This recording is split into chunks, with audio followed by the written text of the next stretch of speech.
Welcome back to our 10 quick wins for behavior change. Now we're going to talk about if you are part of the problem. Guess what? You probably are. Our behavior is impacted by our environment. Let's say I walk into my kitchen and I see a huge plate of freshly baked cookies.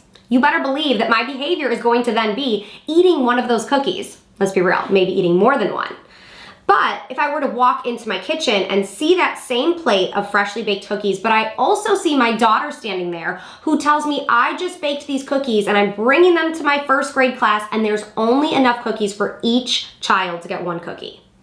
Well, then I'm not gonna eat one, guys. I'm not gonna be the jerk that takes a chocolate chip cookie from a first grader, because the environment is not just the stuff. Your environment is the stuff and the people, and that impacts your behavior.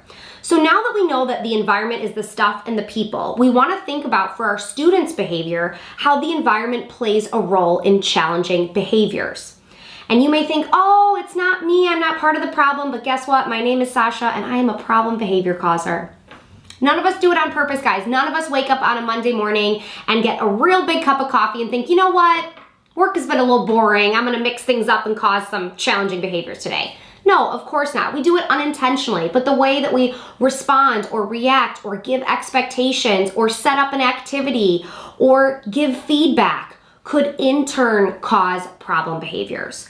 So this step, I want you to really think about what your role is. As we said at the start of this mini course, the only behavior you have complete control of is your own. It starts with you. When you change your behavior, you can in turn cause positive behavior change. Now I have a cool tool to help you do this. I have an editable student observation form. And you're like, Sasha, that doesn't sound that exciting. But it is, because when I observe, I don't just randomly take notes. That doesn't really point me in the right direction of what's going on. I want a little bit of a more purposeful observation. And on this observation form, there's a few things that we're looking at. We're first looking at what are the classroom expectations. Basically, what should the student be doing? What are they supposed to be doing? Then, how is that expectation communicated? That plays a big role if the student is able to be successful. Was it a verbal direction? Was it a group direction? Was it a visual direction? I want to know that. That can really impact that next part, which is the student behavior. Are they meeting those expectations? They're doing what they're supposed to be doing? Or are they engaging in a negative behavior, meaning they are unable at this time to meet those expectations? And then last, what's the adult response?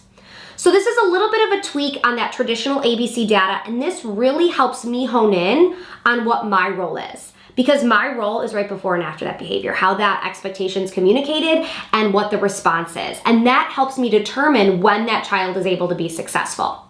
So think about this. What role do you have in this problem behavior?